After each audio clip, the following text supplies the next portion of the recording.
Bonjour.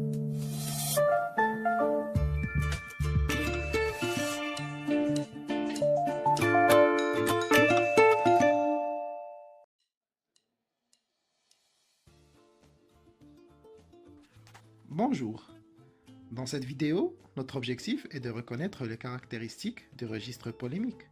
En d'autres termes, les différents indices qui sont au service de la tonalité polémique. Tout d'abord, il est immanquable de définir le mot polémique. Ce mot, pris comme nom, il désigne un débat plus ou moins violent, vif et agressif, le plus souvent par écrit. Un débat social qui s'envenime, sinon, comme adjectif, joint au registre littéraire, il indique toute production à caractère violent et agressif.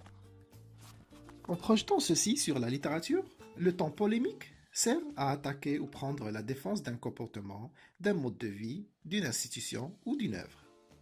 Le registre polémique s'exprime à travers des supports divers. Articles de presse, émissions télévisées, un livre, un dessin et même une publicité. Dans notre œuvre intégrale de Jean Anouilh intitulée Antigone, les personnages sont mis dans des situations de polémique entre une évolution des valeurs chez Antigone ou la défense d'un régime politique chez Créon, le roi. Toujours la situation polémique se construit autour d'un objet de désaccord à propos d'un comportement social. Elle porte ici sur les mœurs contemporaines, l'imaginaire collectif, sur les défauts et les ridicules de l'époque, comme nous trouvons dans l'expression d'Ismène. De deux, elle peut concerner une institution politique ou morale, ou l'un de ses représentants, dans notre cas, c'est le roi Créon. Qui sont donc les acteurs de la polémique? Cette situation conflictuelle implique à la fois l'émetteur et le destinataire. Comment se fait-il et pour quelle intention?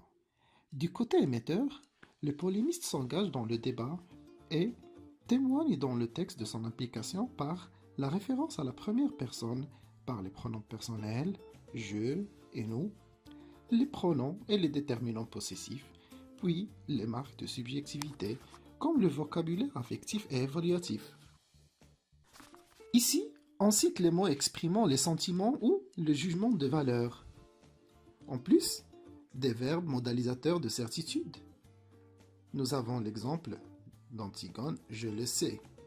De l'autre côté, en l'occurrence du destinataire, le polémiste sollicite le jugement et la raison de celui à qui il s'adresse.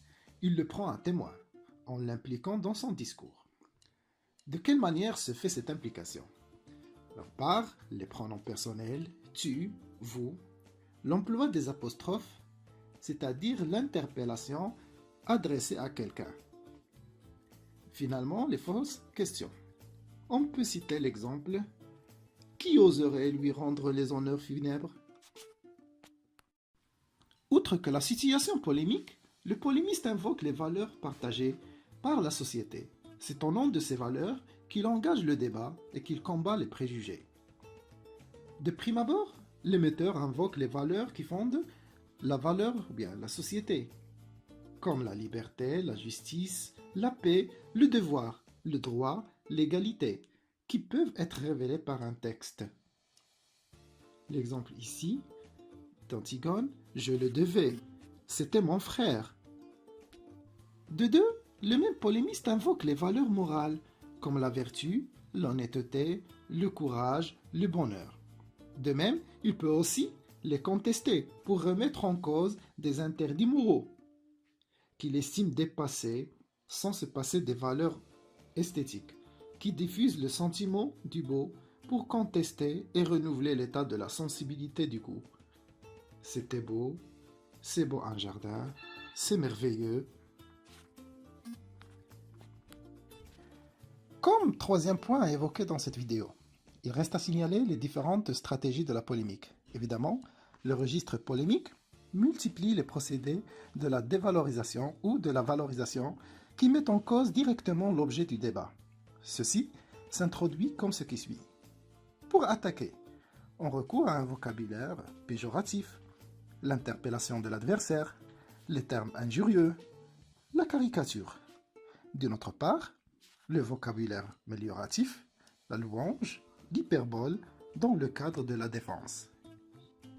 En second lieu, de toute façon, l'objet du débat est un sujet scandaleux. Le polémiste essaie de partager au lecteur les sentiments qu'il éprouve, à savoir l'indignation, en utilisant l'apostrophe, les exclamations, les questions oratoires, l'amplification, en maximisant la description de son état d'âme, les superlatifs aussi, même les anaphores.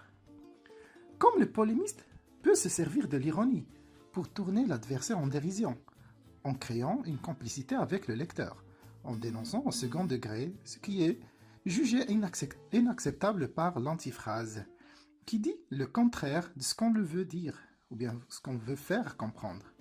Le faux rapport logique, la périphrase satirique, c'est-à-dire le remplacement d'un mot du niveau de langage élevé par une expression familière.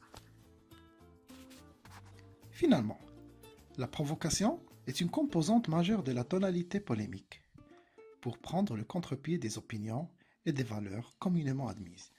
On provoque pour faire réfléchir. Ne t'endressez pas trop sur moi. Faites comme moi, faites ce que vous avez à faire. Mais si vous êtes un être humain, faites-le vite. Voilà tout ce que je vous demande.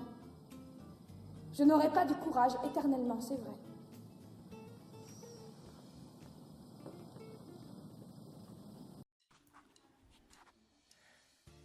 On peut recourir au paradoxe, l'antithèse, le jeu de mots, l'exagération et l'apostrophe. Je souhaite que cette vidéo vous soit utile et je vous donne un rendez-vous avec une autre dans le cadre du programme de la langue française au lycée. Au revoir.